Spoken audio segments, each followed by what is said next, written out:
High, আমি তোতনা। বাঙালি রান্নাবান্নাতে সবাইকে আমন্ত্রণ। আজ আমি বানাবো ব্রেড পকোড়া বা পাউরুটির পকোড়া।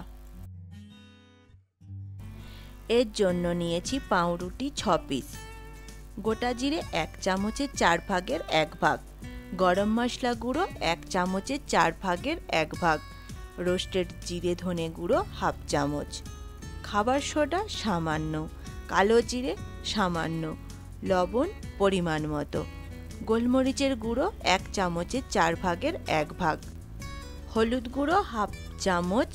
একটা মাঝারি মাপের আলু আমি সেদ্ধ করে ম্যাশ করে নিয়েছি, টমেটো সস 1 টেবিল চামচ, ময়দা 1 টেবিল চামচ, বেসন 1 বাটি, পকোড়া ভাজবার জন্য তেল, একটা ছোট গাজর আমি স্লাইস করে কেটে নেব, বিনস ছোট ছোট করে কাটবো, ধনেপাতা কুচি 2 টেবিল চামচ, একটা বড় পেঁয়াজ কুচানো, লঙ্কা কুচি আর সামান্য বাঁধাকপি কুচানো। প্রথমে আমি পাউরুটির পকোড়া বানানোর জন্য ভেতরের পুর বানাবো, তাই কড়াই গরম করে দেব 1 চামচ তেল। তেলে দেব গোটা জিরে ফোড়ন,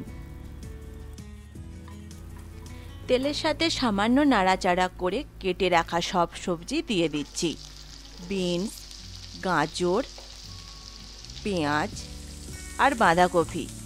এগুলো সব একসাথে সামান্য নাড়াচাড়া করে নেব, বেশি ভাজার দরকার নেই। এবার এতে দিচ্ছি হলুদ গুঁড়ো আর পরিমাণ মতো লবণ, সবজির সাথে ভালোভাবে মিশিয়ে নেব। এরপর দেব ধনেপাতা কুচি, লঙ্কা কুচি আর ম্যাশ করা সেদ্ধ আলু। আলু সবজির সাথে সামান্য নাড়াচাড়া করে নিচ্ছি। এরপর দেব রোস্টেড ধনে জিরে গুঁড়ো, গরম মশলা গুঁড়ো আর গোলমরিচের গুঁড়ো।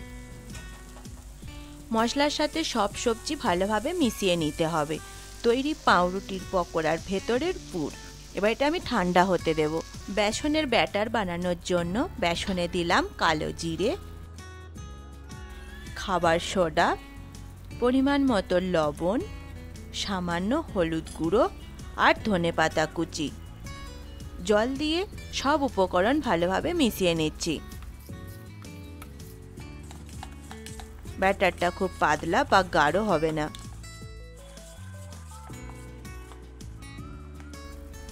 এরপর সামান্য জল দিয়ে ময়দাটা গুলে নেব। ময়দার ব্যাটারটা গাঢ় হবে, এটা আঠার মতো কাজ করবে। 1 পিস পাউরুটি নিলাম, এর 1 পিঠে 1/2 চামচ টমেটো সস মাখিয়ে নেব আর এর ওপর দেব আলুর পুর। আলুর পুরের ওপর দিয়ে দেব আর 1 পিস পাউরুটি। দুটো পাউরুটির ধারগুলো ময়দার ব্যাটার দিয়ে আটকে দেব, যাতে ভাজবার সময় ভেতরের পুর বেরিয়ে না আসে। বেসনের ব্যাটারে না ডুবিয়ে এইভাবেও পাউরুটির পকোড়া বানানো যায়। আপনারা ময়দার ব্যাটারটা ব্যবহার না করেও বানাতে পারেন। পকোড়া বানানোর জন্য আগেই তেল গরম হতে দিয়েছি।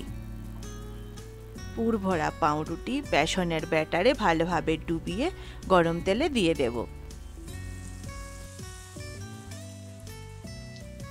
পাউরুটির পকোড়া বানানোর জন্য সব সময় আঁচটা বাড়িয়ে দিয়ে ভাজবেন। 1 পিঠ ভাজা হয়ে গেছে, এবার এটা আমি উল্টে দিচ্ছি।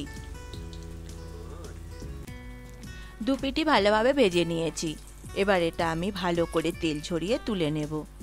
এভাবেই সব বানিয়ে নেব। তৈরি পাউরুটির পকোড়া বা ব্রেড পকোড়া।